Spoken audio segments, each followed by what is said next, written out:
হোজাইৰ নিবাসী মুনীন্দ্ৰ বৰাই শ্ৰীমন্ত শংকৰদেৱ বিশ্ববিদ্যালয়লৈ 1 লাখ টকা অনুদান আগবঢ়ালে। শ্ৰীমন্ত শংকৰদেৱ সংঘৰ হোজাই জিলা শাখাৰ অন্তৰ্গত হোজাই নগৰ শাখাৰ সভাপতি তথা সমাজসেৱক মুনীন্দ্ৰ বৰা বাবজনাই শ্ৰীমন্ত শংকৰদেৱ বিশ্ববিদ্যালয়লৈ 1 লাখ টকা অনুদান আগবঢ়াইছে। আজি শ্ৰীমন্ত শংকৰদেৱ সংঘৰ প্ৰধান সম্পাদক কুশল ঠাকুৰীয়াৰ নেতৃত্বত অহা সজাতি দলটোৱে হোজাই নগৰ বাসিন্দা মুনীন্দ্ৰ বৰাৰ ঘৰলৈ আহে আৰু কুশল ঠাকুৰে মুনীন্দ্ৰ বৰাৰ হাতৰ 1 লাখ টকাৰ চেক গ্ৰহণ কৰে।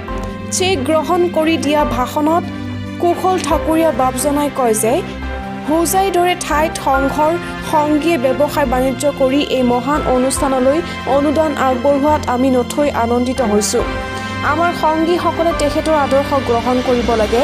ইয়াৰোপৰি মুনীন্দ্ৰ বৰা বাবজনাই হোজাইত তেওঁৰ মাতৃৰ নামত শংকৰ মাধৱ কলা কৃষ্টি বিকাশ কেন্দ্ৰৰ নামত মাটি ৰাইজৰ বাবে উচৰ্গা কৰিছে। এই অনুষ্ঠানত শ্ৰীমন্ত শংকৰদেৱ সংঘৰ মূলৰ বিষয়ববীয়াৰ লগতে হোজাই জিলা শাখা আৰু আঞ্চলিক শাখাৰ লগতে হোজাই নগৰ সমিতিৰ বিষয়ববীয়া উপস্থিত থাকে। পশ্চিম কাৰ্বি আংলঙৰ পৰা নাৰায়ণ বৰুৱাৰ ৰিপৰ্ট, বটদ্ৰৱা লাইভ। সংঘ বিশ্ববিদ্যালয়ৰ পৰা আপুনি আজি আমাৰ হোজাইত উপস্থিত হ'ল, কি কাৰণে উপস্থিত হ'ল? মই প্ৰথমতে মোৰ ভক্তিভৰা সেৱা নিবেদন কৰিছোঁ আপোনালোকৰ চেনেলৰ জৰিয়তে সমগ্ৰ অসমবাসীলৈ। মই আচলতে আমাৰ দায়িত্ব আৰু কৰ্তব্যৰ ভিতৰত থাকে, যেতিয়া আমি দায়িত্বত থাকোঁ আমাৰ জিলাসমূহ যিমানখিনি পাৰে জিলাসমূহলৈ আমি অহা যোৱা কৰিব লাগে। জিলাসমূহৰ লগত দায়িত্ব থাকে, কিছু কথা বতৰা থাকে, সাংগঠনিক কথাৰ পৰা অন্যান্য কথা থাকে। মই আগতেও আহিছোঁ, আজিও আহিছোঁ, কিন্তু আজিৰ দিনটো অকণমান বিশেষ দিনত মই আহিছোঁ। আজি শ্ৰদ্ধাৰ মুনীন্দ্ৰ বৰাৰ লগত মোৰ টেলিফোনিক কথা পতা হৈছিল। মই আজি দেখা সাক্ষাৎ হৈছোঁ, তেখেতৰ লগত কথা পতা হৈছিলোঁ আৰু আমি ইতিমধ্যে এটা কৰিছিলোঁ যে আমি সিদ্ধান্ত এটা লৈছিলোঁ যে আমাৰ বিশ্ববিদ্যালয়ৰ কাৰণে আমি আমাৰ ভকতৰ পইচাৰে নিৰ্মাণ কৰা বিশ্ববিদ্যালয়, আমি কোনো চৰকাৰী সাহায্যৰে আমি নিৰ্মাণ কৰা নাই। চৰকাৰী সাহায্য কিছু দিছে, নিদিয়া বুলি নকওঁ, কিন্তু আমাৰ মুখ্যতঃ আমাৰ ভকতসকলৰ মানে ধনেৰে আমি বিশ্ববিদ্যালয় নিৰ্মাণ কৰাৰ সিদ্ধান্ত লৈছোঁ। আৰু তাৰ মাজতে আমি এটা সিদ্ধান্ত লৈছিলোঁ যে আমাৰ বিশ্ববিদ্যালয়ৰ পুঁজিটো টনকিয়াল কৰিবৰ কাৰণে আমি 100 কোটি টকাৰ এটা কৰ্পাছ ফাণ্ড কৰিম। 100 কোটি টকাৰ কৰ্পাছ ফাণ্ড কৰিব লাগিলে আমি কিছু হিতৈষী সদস্য কৰিব লাগিব। 1000-2000 দিয়া টকাৰে আমি 100 কোটি টকা কৰিব নোৱাৰিম।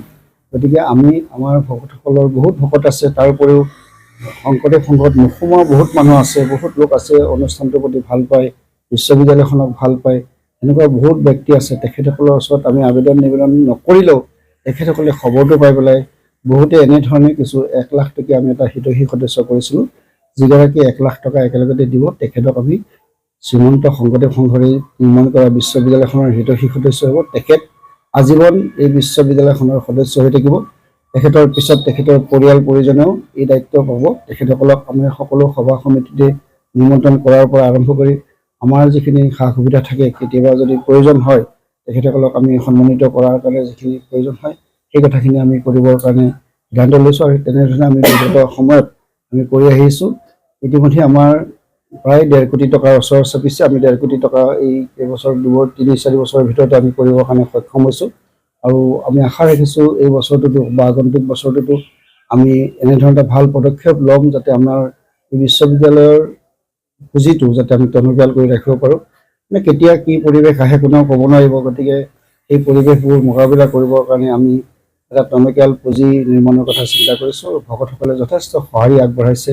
খুব ভাল লাগে, কিছুমান ভকতে নিজে মাতি লৈ যায়। এখেতে যেনেকৈ নিজে মাতিছে যে মই এনেকৈ দিব খুজিছোঁ, তেখেতৰ মহানতাক মই শ্ৰদ্ধা জনাইছোঁ, সেৱা জনাইছোঁ।